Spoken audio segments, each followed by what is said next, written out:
first month of Trump's presidency.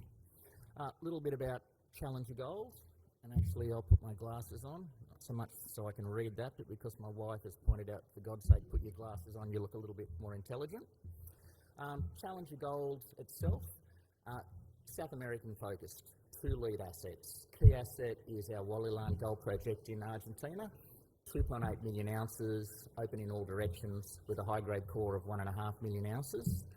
Ecuador, we've got a 4.5 million ounce porphyry. We have a resource upgrade pending that should be a nice resource upgrade. We've announced that we're monetising that asset. We've got some breach in the data room now. Market cap, 88 million. Fully diluted, we're about 100 million EV. We've got a Canadian long-only fund that put in a convert 2 years ago. And cash at bank, once we finish a strategic transaction we've announced that I'll talk to shortly, about 10 million in the bank. So we're well funded. I'll talk about the new Challenger. What we announced 3 weeks ago was a sort of transformational transaction that converts us into a producer. We've wrapped up a toll milling agreement with a mill 170 k's away with a strategic placement to the mill owner. We've identified about 85,000 ounces of gold and 500,000 ounces of silver at a high grade, 6 grams, that sits in some small starter pits. And really the rationale of that is for processing 3% of our ore body, we can generate about 100 million US cash flow over those 3 years. And that funds the larger development of Hualilan. It takes us to a 150,000 ounce a year producer. There'll probably be one more small dilutory event when we list on the TSX early next year, which will be the order of 3 or 4 million. But I can put my hand on my heart now and say, as soon as we get that strategic placement closed, we're just about fully funded to be a producer. And that strategic placement to an Argentinian billionaire who owns that mill, the equivalent of Andrew Forrest coming in, and look, we got nailed on the share price. He's got stock at 4.5 cents with a free option.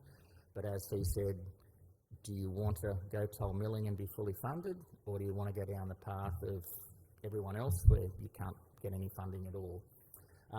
We're treating the oxide ore, which is not ideal for the main plant we're building, and the fact that he moves to 19.9% of us aligns the goals. You want to have your toll mill owner having a bigger investment in Challenger than he does in the mill, so that he's not trying to rip you off. And the other thing that happened 2 weeks ago is we're now fully permitted for production. We've got our EIA for mine construction and development approved. A little bit about where we came from. So we IPO'd 5 years ago at 3 cents. We rode that wave, 1 rig, 5 rigs, started drilling in Ecuador, raised a lot of money at 28 cents. And then the market turned, and anyone who's a CEO who's lived through this, you know, in that market downturn, we announced a maiden resource of 1.8 million ounces, grew that to 2.8 million ounces. We put a 4.5 million ounce resource in Ecuador and continued to slide. Really, you know, I think the market bottomed out around August this year as gold hit 2,500. And, you know, the other factor that points that out is that's probably about the same day I had a shareholder call me and tell me that Challenger would be better off it was being run by a puppet on a stick rather than me. Yeah, it coincided with a major shareholder exiting, but here we are, we're sort of up about 10%, but there's light at the end of the tunnel. Challenger, this is us, you know, when we drilled our first hole 4 years ago. This is what Hualilan looks like now, 240,000 metres later. You know, we've drilled the absolute bejesus out of it, but we know exactly where the resource is. Argentina is an investment jurisdiction. There's a reason why BHP have just paid $3 billion to do a deal with the Lundins to buy Jose Maria and Philo. There's a reason Rio have just spent $1 billion buying a Salar project in Argentina.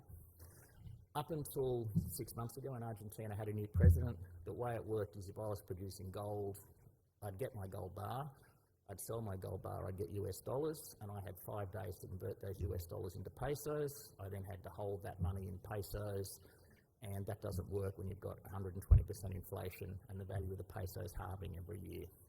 You sort of roll forward now, there's new legislation that's gone through both houses of parliament. It's been agreed by all of the provinces, called the RIGI, which is the Regime of Incentive for New Investment. If your project qualifies, and you know just about every mining project will, and ours certainly does, key thing is that it removes the need to convert your gold sales into pesos. So I can now hold all of my sale proceeds as US dollars offshore. I've got rights to repatriate dividends with a 5% withholding tax, which is really important. It also drops the tax rate from 35 to 25%. You get certainty over the life of the project, However, certainty was never really an issue in Argentina.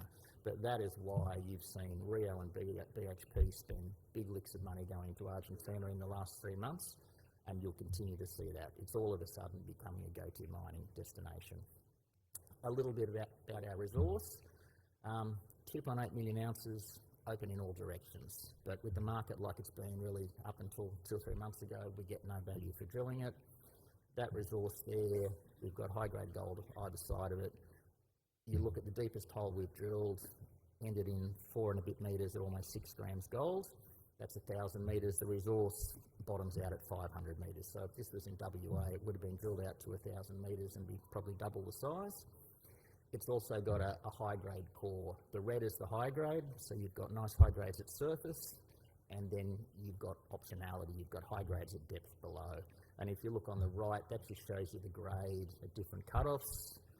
At $2,000 gold, it's a big open pit that's very profitable. At $1,200 gold, we're mining 1.5 million ounces at better than 5, so it's a smaller high-grade mine. It will be Argentina's next mine, irrespective of the gold price. What have we done over there? So we've gone from having a small footprint to 600 square kilometres. Why have we done that? You look at that map there, the pink are the intrusives, pink to grey, they're the heat source, they're the locust. So what happened is they come up from below, they carry the gold around them in the hot fluids, and that mineralisation has dropped around those intrusives. We've got 2.8 million ounces in 2.5 kilometres of strike. We haven't explored anywhere else. We've got another 30 kilometres of the same stratigraphy around those intrusives. They're all the same age, they're the same magnetic signature. There'll be another Wallilan out there. We've got 50 gram material at surface, 10 k's north. 2 k's north of the resource, we've got some 20, 25 gram material at surface. If you look in the hills as you walk up, that the whole 2 k's is peppered with old workings in the hills. We've got 16 gram material, 600 metres south. It's open in all directions. There'll be another Wallilan there. Until we're in cash flow, we won't drill it, but we'll get to that June, July next year when we've got cash flow, and that will be a career rate event. Just a starting point. In the middle of the sort of, the gloom, we put out a scoping study. We took the view it had to tick some boxes, more than 100,000 ounces of gold, low capex, quick payback, low cash cost. It ticked all those boxes. It left a lot of value on the table, but you're looking at a pre-tax NPV of 600 million at 1750 gold. You roll through, where does that position us? So you look at the 2 companies either side of us, we'd become a top 20 ASX gold producer. They're both capped at about $1.5 billion and $2 billion compared to our current market cap of 80 odd million. And bear in mind that we've probably got one small $3 or $4 million raise when we list on the TSX before we're actually able to fund producing gold and getting into being a 150,000 ounce a year producer. So no more dilution. And, and I seem like I'm selling a set of steak knives, but where we are now is a much larger project. Since we've announced that scoping study, heap leach works. That lets us unlock the sort of 1.5 million ounces at half a gram that sits around the high grade. We've done the network where we can recover a lot of the zinc at lower grades. There's a couple of 100,000 tonnes of zinc in there. We can recover an extra 100,000 tonnes of zinc worth 250 million. We take our gold concentrate, produce doré on site. That cuts a heap of costs out, and it will be a much bigger open pit, optimised at probably $2,000 an ounce. So the brown there is the scoping study, 120,000 ounces a year. The scoping study, and the blue there is what the pre-feas will look like, a much bigger operation. And I suppose, where do we get to? During the first half of this year, we ticked off several important milestones. We announced a 5 kilometre long copper exploration target just near Wallilan. We announced a strategic decision to sell the Ecuador assets, heap leached works, some great metallurgical results, some good drill results from our drill program in Ecuador, 500 and 600 metre long intercepts, and watch the share price continue to drift. So you have that decision. Do we put out a really good looking pre-feasibility study? See our share price probably halve again like everyone else had. And your starting point is, a market value of 80 million, your scoping study value of 600 odd, 1.5 million ounces that we can now get into that wasn't factored in, and 4.5 million ounces in Ecuador. And that's not just us. If you walk around the room here, you'll see deep value everywhere through the gold sector if they're not in production. And that's simply because the market, I think, has taken the view that that traditional funding model of do a pre-fees, get re-rated, raise money, finish it bankable, raise $100 million, build a mine, the money's just not there at the moment. It's slowly changing. It's a lot better in the last month, but you've basically got to look and do something different. So what have we done? The only way is to try and get into cash flow quickly. We've had a few options. We've looked at a small-scale plant, which is still live. Luckily enough, we were approached by the mill 170 k's down the road. They're trying to get restarted. They didn't quite have the ore. So, the deal there is they'll toll treat 150,000 tonne of our ore a year. What that does for them is it lets them run their plant at full capacity for the first 4 years, which means their cost of processing is not $60 a tonne, but not $100 a tonne, it's 60. So they're saving a ton of money for doing it. Very importantly, they've agreed to fund all of our costs of mining, trucking and then processing the ore. So we're not looking for $10 million in working capital. It's funded by the current placement that the mill owner will put in, and it gets us into production, and it funds the larger development. Actually, we're also lucky we went out to raise $1 million via a share purchase plan on the back of the deal, got $8 million application in. We kept 4 of that, but that sort of says too that the market has turned. This time, a month ago, if we went out to raise $1 million in an SPP, we probably got $500,000 in. So this is what we're doing. So the purple there is the big open pit. The green are these small high-grade starter pits we've identified that will toll mill. We're looking at 3% of the ore body, really low strip ratio pits, high gold grade, really profitable.